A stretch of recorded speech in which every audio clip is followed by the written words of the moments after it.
Hi guys, gandang gabi. Tara na tayo na magloto ng hipon or shrimp sa iyan. Tayo maghihilabos.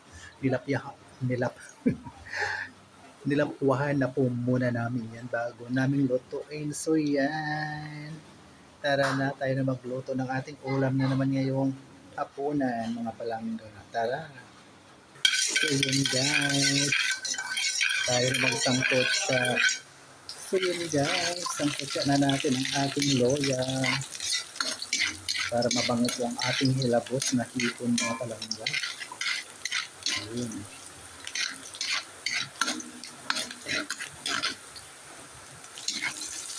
Yan ang ating bawang at sibuyas.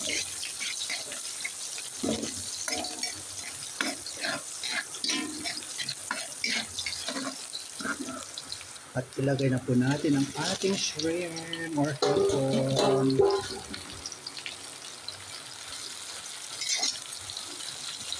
Yan.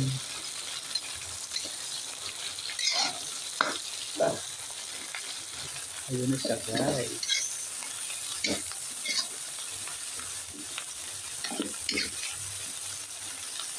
Ayan. Lagay na natin ang palanggang granules natin, ang ating magic sarap and oyster sauce. Ayan.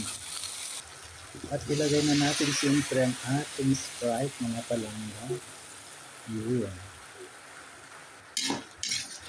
So yun na mga palangga. Takpan na muna natin para kumulo.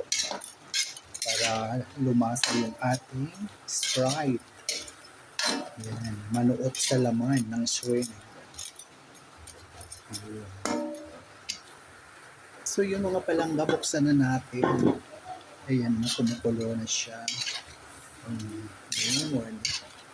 Luto na po siya mga palangga. Ayan, okay na. Pwede na tayo maghapunan. Tara na, saluhan niyo muli kami sa aming pagkainan ng aking pamilya guys. Yan. Ang aking simpleng lotong bahay pero masarap dahil may pagmamahal yan. Yan ang aking number 1 ingredients, ang pagmamahal. So yun po. Ayan, muli maraming salamat sa patuloy na pagsubaybay sa ating mga munting video sa Ramil Javier L. Vlog. Thank you so much for watching, sharing, follow, and like. Love. God bless us all po. See you sa next video mga palangga. Ayun. Kaya tara na, Ma'am Flor Avila, shout out tayo, kain na po tayo. Ma'am Lidy Lenos, Beachy College, na Marian Cayon. Ma'am Mariling Gutierrez, Ma'am Junicia Mendoza Aganon, Ma'am Elina Anong Marasigan, yan. Ma'am Jilliam Tatibidad, ayun, shout out. Ma'am Linda Keliste, Ma'am Gina Quijano Olvido Vlogs, ayun, bye. Tayo na maghapunan sa maulan na gabi, yan.